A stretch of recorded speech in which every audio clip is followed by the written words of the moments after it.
अगर पत्नी पढ़ी लिखी है, जॉब करती है, तो क्या वो मेंटेनेंस की मांग कर सकती है? ऐसा ही केस है दिल्ली हाई कोर्ट में। इंपॉर्टेंट जजमेंट लिया गया है दिल्ली हाई कोर्ट में।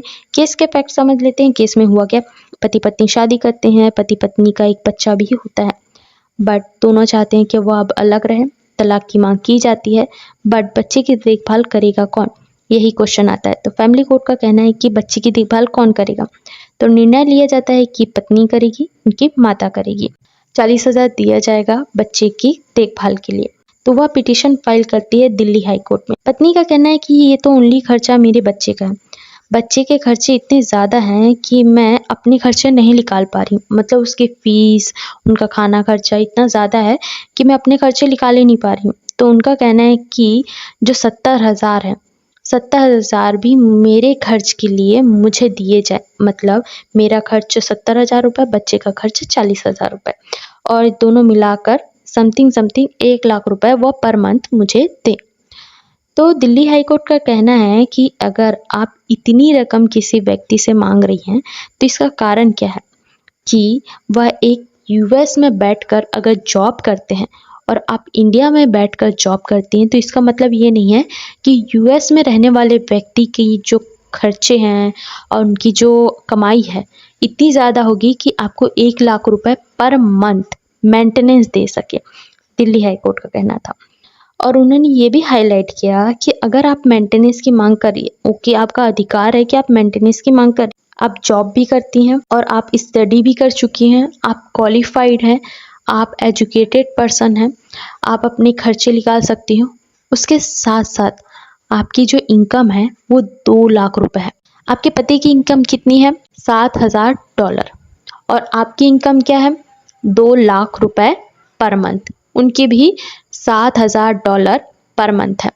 तो अगर आप इसे कन्वर्ट करोगे हिंदी में, मतलब रुपये में कन्वर्ट करोगे यूएस डॉलर को, तो समथिंग वो 2 लाख रुपए के करीबन ही आता है।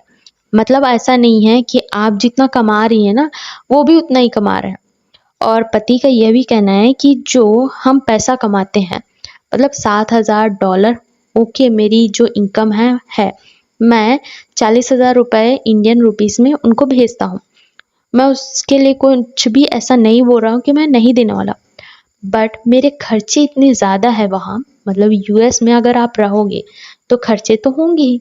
घर का खर्चा, खाने का खर्चा और मेंटेनेंस, सारी चीज़ें लगती है। उसके बाद भी मैं अपने बच्चे का ख्याल रख रहा हूँ, पैसा दे रहा हूँ, बट इस औरत को और चाहिए। तो हाई कोर्ट का कहना था कि अगर आपकी इनकम, जो भी आपकी इनकम है और पति की भी इनकम है, दोनों की समान इनकम है, तो दोनों फाइनेंशियली पूरी तरीके से इक्वल हो और आप इक्वलिटी भी बिलीव करते हो, आप जॉब भी करते हो, आप पैसा भी कमा रहे हो, उसके बाद भी आपको अपने खर्च के लिए पैसा चाहिए। ये कौन सी बात हुई? हिंदू मैरिज एक्ट 1955 के अंतर्गत, ओके, अगर आपको पैसा चाहिए तो 2 लाख रुपए पर मंथ आपकी इनकम है, तो किसी भी बच्चे की मेंटेनेंस का खर्चा ओनली पिता ही क्यों उठाए? ऐसा तो ज़रूरी नहीं है कि अगर किसी भी व्यक्ति ने शादी की है तो इसका मतलब ये नहीं कि खर्चा वही उठाएंगे। और ऐसा जजमेंट में दिया भी गया है कि हाँ, जो पुराने जजमेंट जो आप बता रही है ना, वो पुराने जजमेंट में वह एक हाउस वाइफ है, तो उनके पास कोई भी ऑप्शन नहीं है, बट आप पर मंथ 2 लाख रुपए कमाती हैं, तो आपका भी कर्तव्य बनता है। आप तो खाली नहीं बैठी हुई, ये आपका पैसा तो नहीं है कि ऐसा नहीं है कि आप कुछ भी फाइनेंशियली इनकम नहीं है आपकी, आपकी अच्छी खासी इनकम है, आप अपने बच्चे की देखभाल कर सकती हैं, उसके बाद भी आप अपने पति से डिमांड करिए। ऐसा ज़रूरी नहीं है कि जब पति पत्नी में से किसी का भी बच्चा हो तो पति को ही ओनली मेंटेनेंस देना हो, पत्नी का भी कर्तव्य होता है। तो हम यह निर्णय लेते हैं कि जब भी आप कोई भी मेंटेनेंस की मांग करती हैं तो दोनों समान हैं और अच्छी खासी इनकम है दोनों की, तो पिता और जो माता है, दोनों में से हम मेंटेनेंस की मांग दोनों में से कंप्लीट कर सकते हैं। ऐसा नहीं है कि हर समय पिता को ही देना होगा। तो दिल्ली हाई कोर्ट का यह कहना है कि जो मेंटेनेंस की मांग के लिए आपने डिमांड की है, सबसे पहले तो 40,000 आपको दिया जा रहा था पर मंथ, उसे कम्प्लीटली कैंसिल किया जाएगा, उसे 25,000 किया जाएगा, क्योंकि अच्छी खासी इनकम आपकी भी है। तो अब से मेंटेनेंस में पति को ओनली 25,000 देना होगा अपने बच्चे को, जो एजुकेशन फीस है।